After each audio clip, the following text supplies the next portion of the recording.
Hello everybody, my name is Luke Marr and this is Hot Mode, and today on Hot Mode we're getting into Le Bal de Débutants, or the Nepo Baby MET Gala as I call it. This is a debutante ball, but it's for some of the most exclusive, wealthy, famous young people in the world, and they're making their debut in society. We've been covering it for the past 3 years. This year's been the worst, and I've, talked to the fashion crowd recently, and the girls were like, ooh, and I was like, yeah, I know, it was bad. So, I'm gonna be kind of mean, but I just want to say, for the most part of all of these young women that I've done the research on, none of them are really, underage, because the issue is I kept getting comments being like, they're young, they're minors, and I'm like, well, I think maybe there's one that's 17, but everybody else is of legal age. The critique in the review is warranted. And also, it's important to help mold young people to realize, damn, that looked awful. Fix that going forward. It's in your best interest. Life is about learning and growth. So without further ado, let's talk about some of these haute couture gowns. We're starting off with Alexandra Moxey, and she is wearing Lanvin. Now, from what I've learned, Alexandra is the daughter of Patrick Moxey, who is the founder of Ultra Records, aka she is an EDM heiress. Her dad runs the EDM record company, and so I'm kind of screaming about that. I think that's funny. I think that's the beauty of the 21st century, is there is an EDM heiress. Calvin Harris, Dead Mouse, David Guetta, Tiesto, she's that heiress. But I actually think that Alexandra looks really beautiful. I assume this is custom Lanvin by Peter Copping. I don't really know, to be fair, but I think that this beautiful black velvet gown in and of itself is lovely. And I think it could be a little matronly for a younger person to wear a sort of sleeved cape situation, but I think something about the silver striping of it and the fact that it does sort of fringe towards the back, as we can see, makes it feel a little bit less blah. Also, I think is appropriate for Le Bal. I think that sometimes it can be a little bit matronly, and it shouldn't, but I think if it looks regal and elegant and it makes you feel stunning and gorgeous, that's what's important, unless it's really hideous, in which case that's not important. This, though, she looks fantastic. I think that the hair and the jewels and the necklace, it all works. Maybe the necklace we didn't need, but the earrings, those worked. I was into that. So, all in all, I think this is a good start. Next up, we have Alice Wang, who is the daughter of Chuanfu Wang, who is the founder of BYD, which I realized or learned is a car company or technology and car company, and Stella Lee, who is the CEO of BYD Americas. And Alice is wearing Vera Wang, and I think this is rather lovely. I think that the strapless element really does feel quite nice, and the silhouette of the gown is really quite ball gown, very 1950s. I think that works in the context of Le Bal. Le Bal gown. We get it. I do feel that the fabric flowers that sort of emanate from the waist area and then move down in certain little lines along the skirt actually is quite nice and does to me feel like it's a little Victoriana referencing. I bet you $5 I can find it in Victorian fashion and costumes from Harper's Bazaar. Okay, I'm not going to keep looking through the book, but trust me, I'm sure it's in here. And I think that it's a cool, nice fashion reference. I also think with Vera, it can always feel a little bit bridal-like, but I don't think that's necessarily a bad thing, especially if it's not in white. I think that this, fuchsia, magenta, absolutely ravishing. I think maybe we could have done with a necklace. I know that we're wearing a little sort of floral choker moment, although I do like the earrings. I think the earrings are really, really good. And there's some sort of hair ornament or jewelry going on, maybe, possibly. But all in all, she looks really nice too. I'm into this one. But before we go any further, I have to shout out today's sponsor, who is Bombas. So listen, I've been traveling a lot recently, and the Bombas Sunday slippers have been keeping me both comfy and agile as I've been trekking around the world. Bombas is the premium basics brand that you probably know for their amazing socks with moisture-wicking fabric, targeted cushioning, and no-slip heel with designs for all occasions. I wear my Bombas socks both when I work out and for fashionable events like galas and premieres. And sometimes just around the apartment too. They're just my true sock of choice. I really love the fact that unlike other socks, there's no fear of toe holes with them, thank goodness. And I do have to shout out the Sunday slippers because, as I said, they've been a lifesaver in both at-home and abroad functions. Not only do they have this hard bottom sole, which means I can wear them as I both do chores around the house and when I need to step out, but I can also wear them as I go through airport security, where they slip on and off easily, or on the plane as I don't want to be wearing socks heading to the bathroom. They're also super comfy with their Sherpa lining and outer coat, which means while I've either either been rotting on the couch or just hanging out in my hotel room, they keep me warm and feeling like I'm floating on little clouds. Now, I plan on getting myself another pair or two for the holidays, but also, I think they're a perfect gift for loved ones. My boyfriend is gonna get a pair as well, even though he's a Nest slipper devotee. And speaking of gifting, I think Bombas is the perfect brand to use as stocking stuffers. I've never been so grateful to receive socks in my life. Plus, Bombas has a one purchase, one donated policy that has contributed to over 150 million essential clothing items having been donated. So, feel good and do good with Bombas, knowing your purchase is doing some real good. New customers get 20% off their first purchase, so just go to bombas.com and use code HOTLAMODE at checkout. And now, let's get into the rest of this roast. Next up, we have Almudena Dailly. Almudena is the daughter of Pierre-Louis Dailly, who is a French banker, and her mom is Princess Adelaide de Orléans. The Orléans were essentially Louis XIV, the King of France, his younger brother, Philippe, that guy, that family. So royal, but technically not royal anymore because in reality, there's no French royalty, which I feel like we love at Le Bal. It's royalty adjacent. 'Twas royalty. But here's the thing. I actually just saw pictures of her mom's wedding dress. She's wearing Dior by John Galliano. You should have asked the diva to come out of retirement. I'm sure he would. I bet he would have, because this is not it. I hate it so much. Now, you know what it is? It's Dior, haute couture. I know. But remember, this was what Ray Grazia's Dior sometimes looked like. And then people were like, you're an awful person for hating the clothes. The clothes are awful people for existing. This is hideous. This garbage gutter butter beige with the draping on the side, and it looks all wrinkled and mussy and crusty and dusty. She's a pretty young thing. She shouldn't be in a bed sheet, a draped bed sheet. And that's my issue. I'm not trying to be mean to anybody necessarily. I hate the clothes, and if the clothes suck, there's nothing I can do about it. It's not her. I think that the necklace is really nice. Big emeralds. I do like a big emerald. Who doesn't, though? Maybe a Jonathan Anderson at Dior would have been a little bit more exciting, but take the bedspread, put it in the wash machine, dry it, fold it up, shove it in the closet, and then burn the house down. Next up, we have Bronwyn Vance, who is the daughter of Angela Bassett and Courtney B. Vance. And she's wearing Stephane Rolland, and it looks so lovely on her. I think that this off-the-shoulder white draped gown is absolutely luscious. The chiffon is wonderful and so easy and airy and bright. The silhouette is fantastic, and I think really, really works with this concept of Le Bal. And I think that the gold embellishment that's sort of jutting out of the off-the-shoulder sleeve and down the front of the dress really works. It feels like that Stephane Rolland kind of kooky craziness, which I do enjoy. Sometimes I'm like, oh, too much fashion. But other times I'm really like, And I think this is one of those moments. I think that especially being at the Shangri-La in Paris and this idea of gilded and gold and all those kinds of things, you go to Paris and everything is gold. The subway is gold.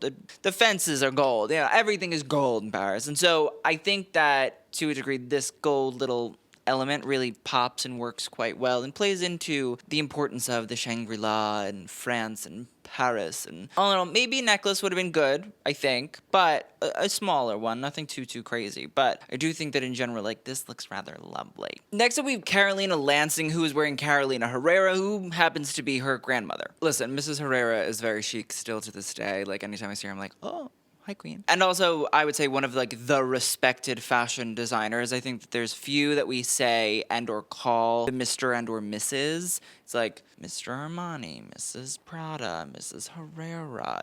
There's a respect there. And I think that Carolina, the younger, is honestly looking really beautiful in this polka dot moment. I think that the polka dots are very signature to the Carolina Herrera brand. I think that the drop waist can be really detrimental, but here I don't think it is bad. And I think part of it is because the bow that is covering it in this black and white polka dot, so it is a reverse polka dot, really does help to sort of smooth it out. Pretty positive that this is designed by Wes Gordon, who's the current creative director of Carolina Herrera, who's also very, very smart. If you're looking for beautiful ball gowns, Carolina Herrera, that's what you got. And so, all in all, I think that this is rather magical. I think that it pays homage to her grandmother and the sort of sartorial legacy of the Carolinas.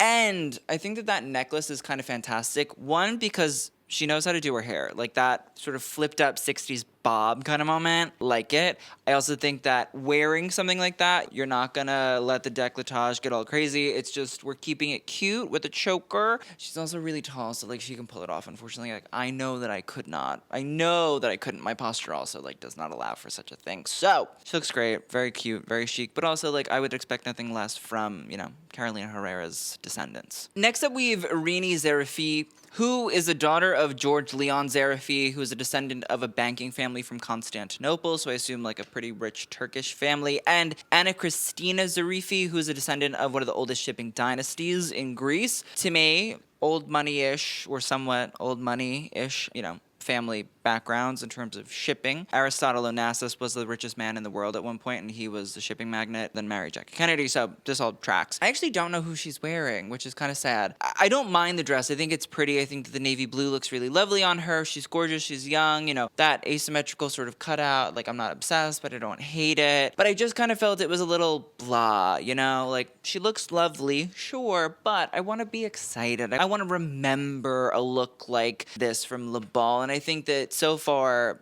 this is not one of the ones I'm remembering. And maybe that's a good thing, because some of them I'm remembering for really bad, really awful, really traumatic reasons. But this just kind of falls flat and falls away. And I think part of Le Bal is like you want to push yourself out there. That's hence why you're, you know, doing this like world famous, talked about publicity ball thing. But that's just me. Next up, we have Eliza Lindroth, who is a descendant of Martin Wiberg, who was a Swedish inventor who created the first compact machine capable of printing logarithmic tables. That's above my pay grade. I don't know what that is.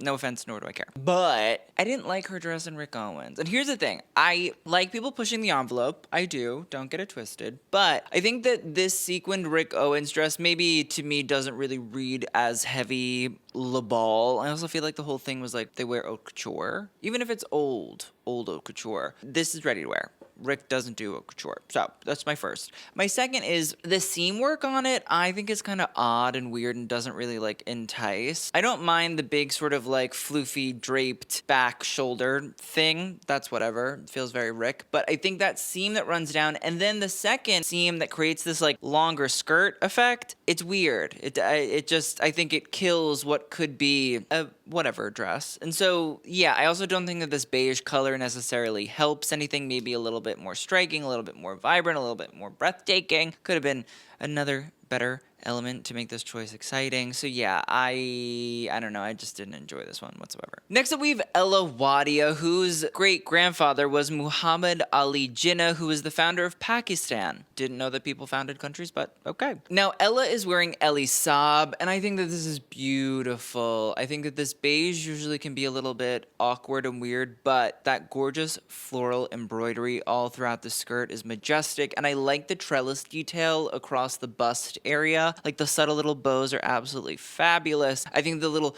drop sort of crystal in the middle of the trellis elements too is absolutely wonderful. And then look at the way that sheer, absolutely fantastic sheer fabric sits on that couch. And you can see the pinks, feathery florals and leaves and beads. It's majestic on her. I'm really into it. I think the necklace is fantastic with it. Like all in all, she looks good. There's a reason that you got the Lebanese designers. Next up, we have Eugénua of Hohenzollern. Excuse my not French, but German, because she descends from a aristocratic and royal family within the Prussian and German empires. I don't love this dress. The brand that she's wearing is called Natan, and we usually see it, I find at least, it comes up at Le Bal every year. There's like at least one person that wears it. I don't mind the embellishment. I think that those long sort of plasticky fringe pieces are interesting, and I do love the silhouette of the dress on her. Like, I do think that cap sleeve is fantastic. I think that the waist nips, I like the skirt shape. Like, it's all good. I just do think, though, again, this reads a little bit dull. It doesn't really read as youthful and, you know, not fun, but as youthful and, like, fun as it probably should be. I think it's maybe the dark color.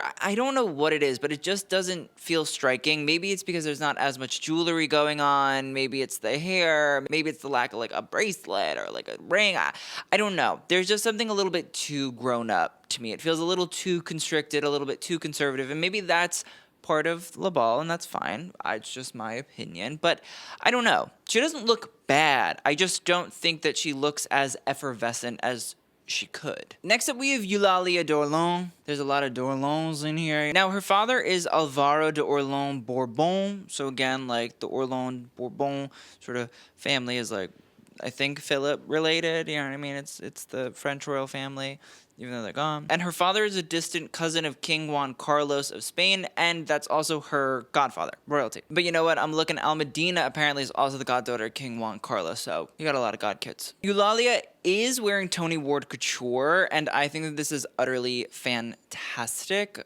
Honestly, I think it's like actually so beautiful. That big sort of element of the skirt at the back is really gorgeous. I think that the embellishment all throughout is lovely. It's sort of like a frozen little spectral frost peeping out, but it's embellished and embroidered. And like, this is kind of the stuff that I'm expecting. It doesn't have to be the most exciting, crazy avant-garde thing, but like, should be really beautiful, and I should be kind of like, oh wow, very nice, you know? As for the crown, apparently she is wearing some sort of like royal crown, and apparently she's wearing this fleur-de-lis tiara, which was originally created in 1912 for Maria Anna of Parma. And the diamonds came from the Ancient Order of the Holy Spirit, and it is a historic and significant piece of Bourbon-related jewelry. Now, I can't find the comment right now, but somebody did comment on one of my videos in the short-form version of this review and said that the way that the crown is placed is, like, actually all wrong, and they said that you shouldn't be able to, like, see tiara, like, holster, so where that sort of silver line is, like, crossing the top of her head. Apparently, you should put ribbons in the hair that are the same color as the hair,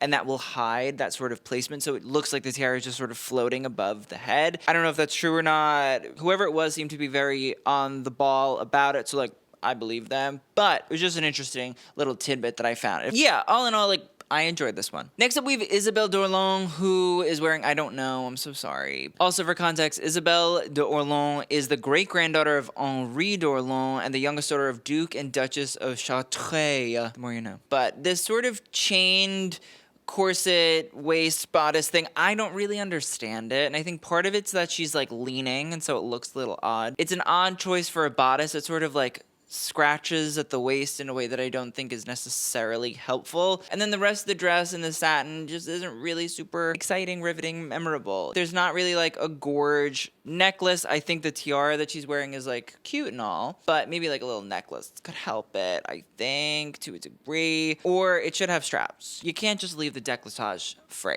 and open. Next up, we have Isabelle von Perfall, who is wearing Monique Lhuillier. Now, Isabelle comes from a aristocratic German family, and here's the thing. This dress slaps. It's beautiful. I think that this strapless black gown is absolutely radiant. I think part of it is, you know, the crystals all over it, but also, I think there's something about the density of the crystals at the waist that then slowly sort of filter out as you get into the skirt. I think that density really nips in the waist and it really brings your eye there. And then you can slowly but surely appreciate the rest of the silhouette, the strapless element, the horizontal lines versus the vertical lines when it comes to the bodice and the bust. Like, it's just a moment. I think the necklace could have been a little bit bigger, but also like maybe we don't want it to outshine what is a fantastic crystal experience. I like this one a lot. Next up, we have Jillian Chan, who is the daughter of Chinese Thai director Peter Chan and the actress and producer Sandra Ng. I'm sorry, Sandra, if I'm not pronouncing that correct, but I feel like that's where we're going. Now, Jillian is wearing George Hobeika, and I think she looks gorge. I think that this blue satin is absolutely lovely. I think the silhouette is great. I think that that excess skirt at the back is wonderful. Very sort of Sabrina, Audrey Hepburn, but I think in this blue, it really does shine, especially compared to a lot of the color work that we've seen for the most part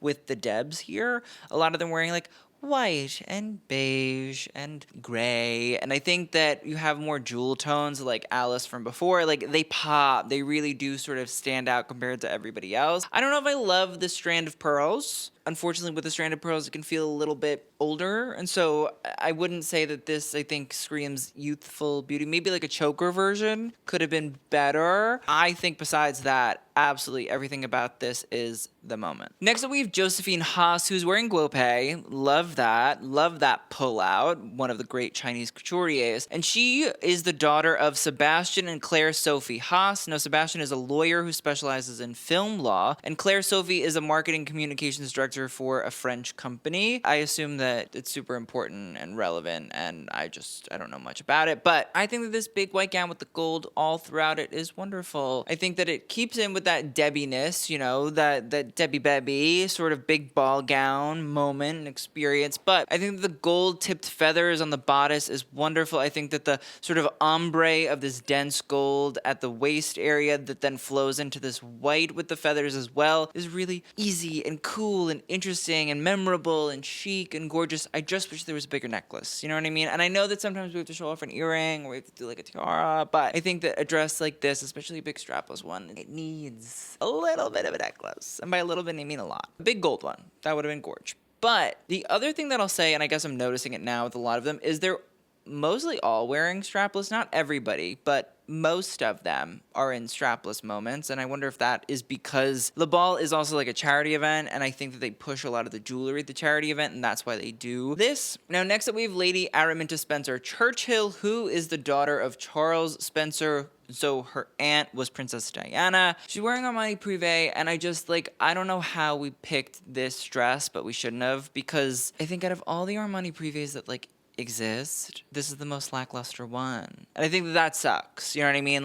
I know that the fashion is there. I mean, it's in the bloodline. I have a few books about it. I know. And so I think that this unfortunately just falls flat. I think there's a lot of great, beautiful, vibrant, striking Armani moments. And I think this goes back to what I was saying about the whites and the beiges and the gray. Unless there's something that really, really pops about those looks, they fall flat, they don't feel interesting, and they don't feel memorable. I think also being a Spencer-Churchill, there's kind of an expectation that you're gonna deliver. And so I think unfortunately that didn't happen. I think that the necklace is beautiful though. Next up we have Reagan Sachs, and her father is David Sachs, who is the chairman of Donald Trump's Council of Advisors on Science and Technology. Not much science and technology going on over there. But her mother is Jacqueline Sachs, and she is the founder of the wellness brand St. Haven. Here's the thing. She's wearing Schiaparelli couture, and I fear that she is eaten. I can't deny that, the look does slap. This is Schiaparelli couture, not off the runway, but the look is off the runway. It's just been customized in this really light, luscious pink with this gigantic bustle. And again, it pains me to say it, but she absolutely devoured. I think she's best dressed. Sorry. I think the tiara, I think the necklace, I think the glove, I think she did it. And I'm gonna be honest, that's probably one of the only Americans in, I would assume newer money. There's a little bit of, fashion. It's happening. It's the moment. And so I'm not saying that all Americans are always chic.